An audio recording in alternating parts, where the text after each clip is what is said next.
best question that you could ever possibly consider when it comes to growth or transformation is, if my greatest strength is a compensating strategy, what is my greatest strength for? Because what I can tell you after having done this work for the better part of a decade is that most often our greatest strength is simply an adaptation or an overcompensation to avoid experiencing pain.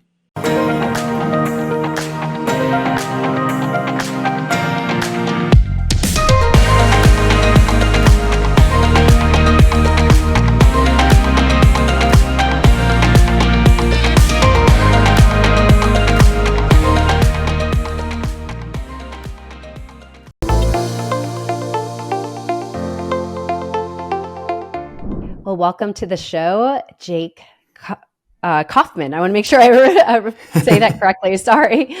No, you did. Welcome to the show, Jake Kauffman. Thanks so much, Erica. Happy to be here. Yeah, as I was saying, I'm just so excited about this conversation today because I think it's so necessary.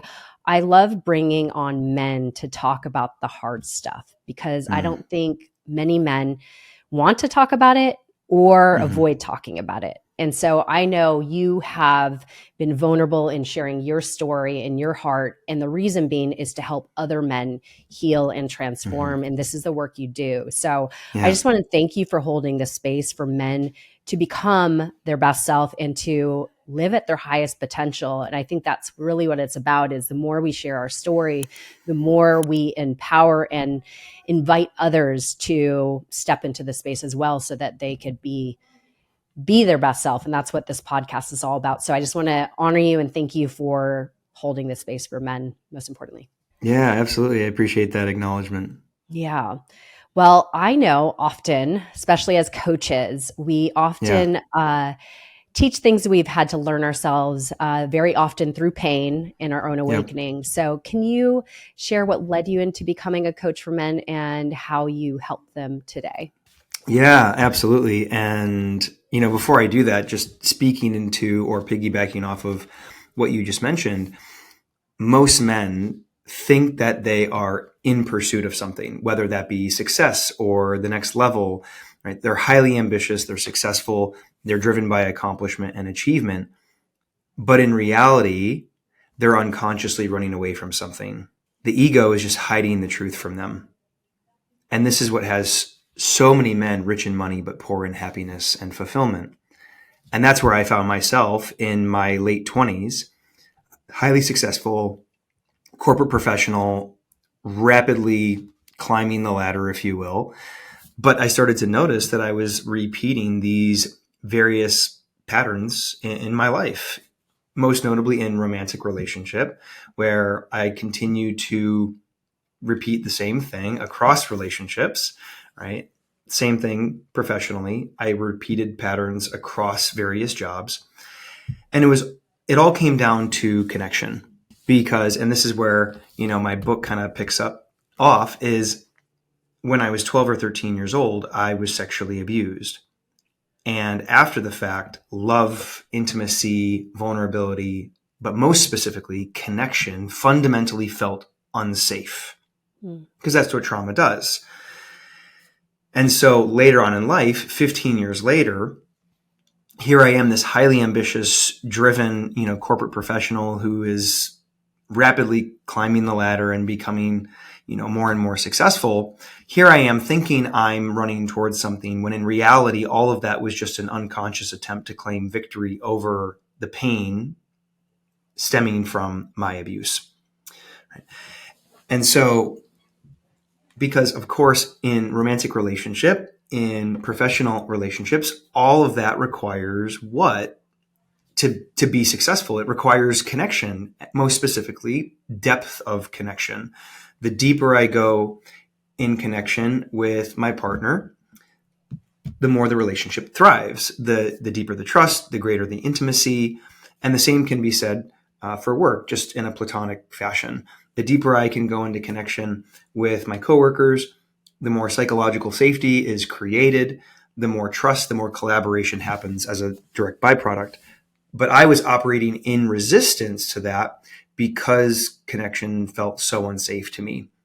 because my nervous system became attuned to the trauma that had happened, such that the deeper I went into connection, the more I felt like I was at risk of not only being rejected, but being abused again, of the trauma reliving itself. So, anybody listening right now, I think what Jake just shared, you could relate to in some way or another. How often do we result back to safety? Like our ego is there to keep us safe. And so when something feels too much, too soon, too fast, too uncomfortable, we will intentionally, without knowing, we will pull back, we will Correct. self-sabotage, we will mask, we will reject, because our ego is trying to keep us safe. And so I think whether it has been some sort of big T trauma, small T trauma, we create these safety mechanisms so that we won't be hurt again. And so I Right. think it is so key with what you just said. And I'm sure, like I said, so many people could relate to this living out in their own reality. But another thing that I think is common, we aren't even aware of what we are doing. And that's really, I think, the problem is Correct. that awareness piece. So if you could talk about, because I heard you state, it's not usually the things that we're aware of that causes us pain. It's the things we aren't aware of. So Right. how did you discover your awareness that your past sexual trauma is what was really sabotaging your success in Sure. relationships, business, and all the things? Sure. Well, you hit the nail on the head. What we are aware of, we're in control of. But what we are unaware of controls us. And that's exactly what was happening with me. Like I mentioned, what keyed me in on the fact that something was going on that I was unaware of was the fact that I was repeating these patterns across relationships, across different jobs, where it was the same song, different dance, same package, different bow.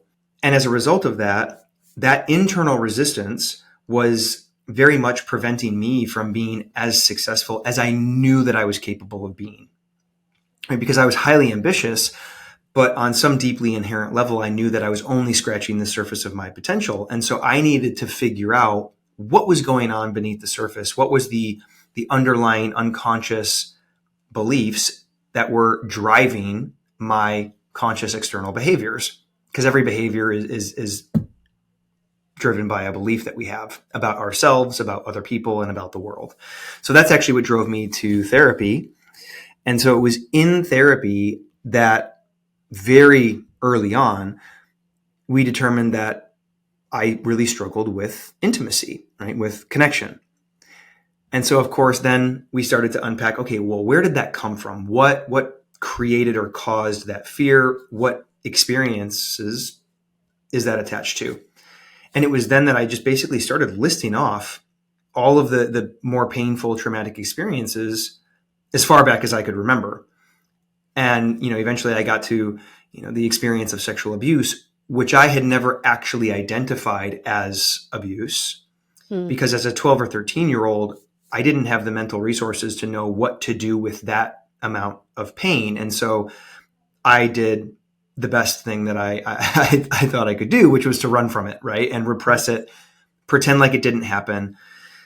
And then here I am 15 years later, repeating all of these various patterns that are preventing me from being more successful or getting to the next level. And although I didn't have language for this at the time, what I would tell my clients today is that, the pattern always reveals the problem. And so upon acknowledging that experience for what it was, that being sexual abuse, all of a sudden I was able to connect all the dots, because it made perfect sense then. Mm-hmm. I have this traumatic experience, right, which I internalized as this incredibly painful experience, and all of these painful emotions that came with it: shame, humiliation, sadness, anger, bitterness, resentment, that I just continued to carry around with me because I hadn't fully processed and therefore transmuted those emotions. And so I was in this self-protective stance, if you will, where all of a sudden I started to mask and I started to act as if I was fine. I started to act as if I was successful, as if I have it all together. And so from the outside looking in, you would think that, wow, Jake's like this highly accomplished individual, which I was. I was a 3-sport athlete. I excelled at academics.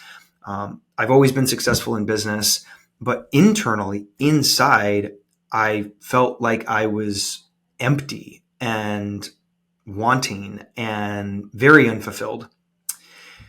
And it wasn't until I started going to therapy that I realized, oh, I have been performing my way around this pain unconsciously, right?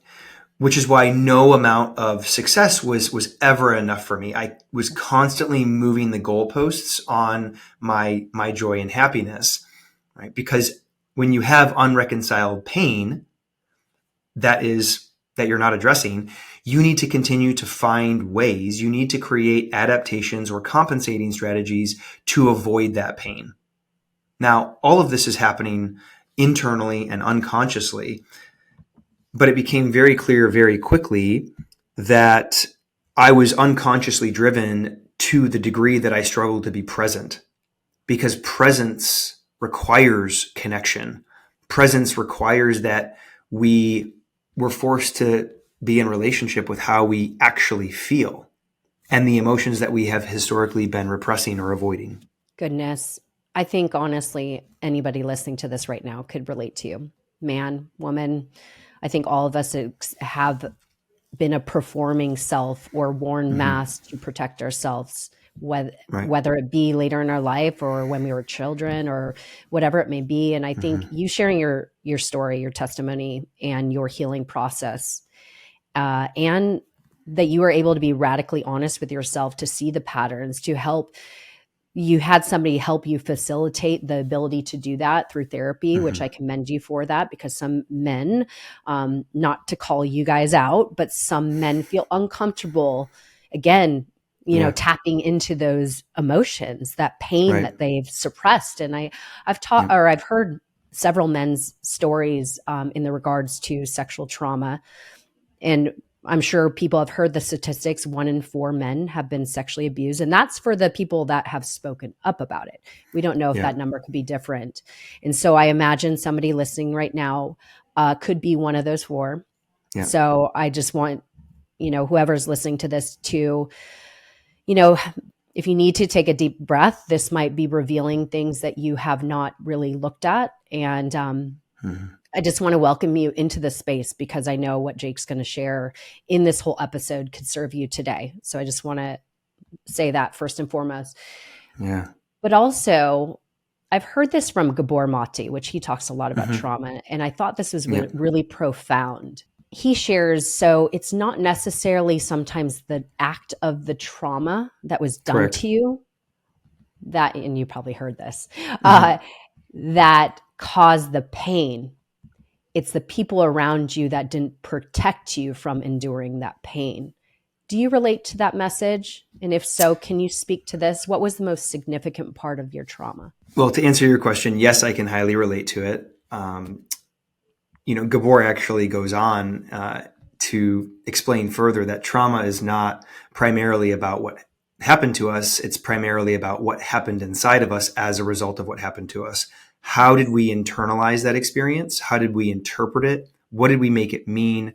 And the beliefs and the stories, more specifically, the self-limiting beliefs and stories that we made up about ourselves, other people, and the world as a result, which then dictates, of course, how we think, how we feel, and how we act, which determines all of our results in life, in business, in relationship. When it comes to career or monetary success, it dictates and determines all of those things.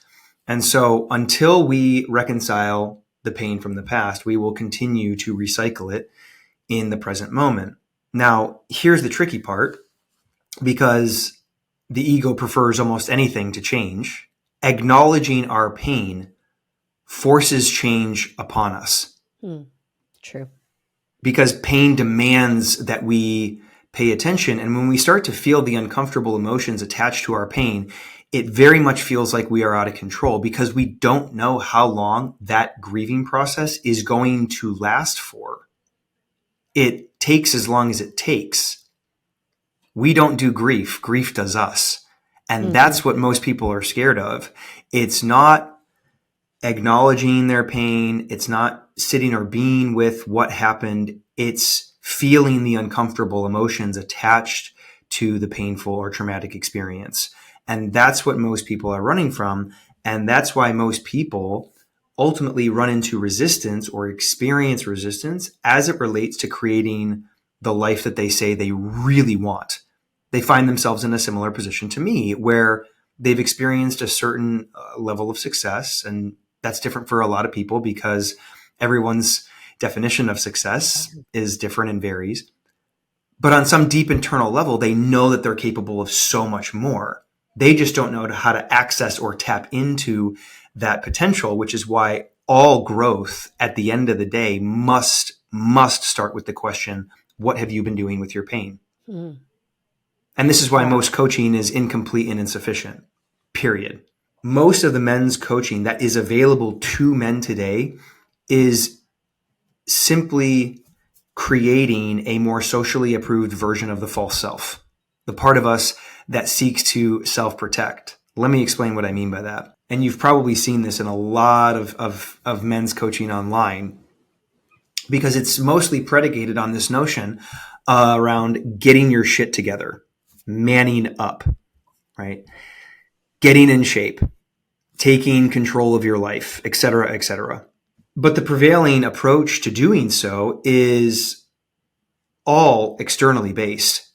It's all about what new habits, what new patterns of behavior do I need to adopt in order to like elevate in my faith, family, fitness, and finances. So men go from being overweight and out of shape, for example, or they go from being addicted to porn or alcohol, obviously all of which have significant negative side effects to them, to all of a sudden being addicted to self-improvement, going to the Mm-hmm. gym, working, making money. Same song, different dance, same package, different bow. Both of those men are overcompensating. They're just overcompensating in opposite directions. And that's why, despite all of the coaching available to men today, most of it is incomplete and insufficient when it comes to reconciling their pain. It helps them make more money. It helps them get in shape. But deep down internally, they oftentimes end up feeling the same way, if not worse, because all of a sudden they have significantly better results to show for it, but nothing has actually changed inside of them. Same energy, different strategy. That's all that has taken place. Absolutely. So most men are performing their way around or over top of their pain, of their abuse, of their neglect. You don't have to have experienced sexual abuse or even physical abuse for this to be true for you. This could simply be an internal insecurity that you have carried around since you were a young child, simply due to an offhand comment that somebody made to you about your ability, or the fact that you were, too feminine or too sensitive as a man, right? It's, men don't cry, that kind of thing. A Right. lot of men, that notion right there, which is much more common than I think we all realize, taught men to internalize their pain and to repress it and perform their way around it as this unconscious attempt to claim victory over it. But it never works that way. And that's why the majority of the men that I work with are highly successful, rich in money, but poor in happiness. And even worse, they don't know why and they don't know what to do about it. They just keep playing Absolutely. the game because that's what they know, right? They keep playing this high performance game that enables them to be incredibly materially, externally successful. But this high performance game, this hyper masculine game that most men take on in the effort to become successful was always meant to fall apart. I think it's so important everything you just shared, because I think we've all heard the story of the billionaire that commits suicide. Totally. Supposedly he has everything, you know, but he doesn't have that internal happiness that really Mm-hmm. is going to sustain that wealth. And I think about even my journey, just like everything was a mirror. Hmm. how I felt about myself, my own worthiness, the own love I had for myself had a cap, had a limit. And so how could I have these healthy, loving, lasting relationships if I Yep. am not first embodying that with myself? And so I think, Right. again, this doesn't have to be sexual trauma. It just No. our own wounding, whatever it may be, has given us this idea of self, that we are not enough and that we need to prove ourselves. We need to show up that we're worthy and liked and loved and all these things. And so we will do whatever we can, hence wear Yep. the mask, to Yes. be perceived a certain way. And so I would love to talk about these masks, because this is what a lot of men, and I will say women, Yeah. do as well. Of course, I know 100%. We all do this. we all do this. I know for Yep. myself, I'm a highly ambitious woman, but Hmm. I definitely know, like, my cap of my success will be how I see myself to be. And if I can't show up as my true self, and that's why I'm so passionate about talking about being Hmm. your authentic self, is how can we just strip, like, Yep. keep on revealing more of who we are, and so that we could stand in that worthiness, that we, like, to Yep. know that we are enough just as we are, and that's, we just have to keep showing up and be true and honest. And so I would love Right. to share, how does one even know they're Hmm. wearing masks? Because I think people don't even recognize that. Like, how could we know we're wearing the mask? Why are we wearing, well, we kind of already know why we're wearing the mask. And how could we break down and start to strip those masks, and like, be in that discomfort? Like, what would Hmm. be the best guidance you could lead someone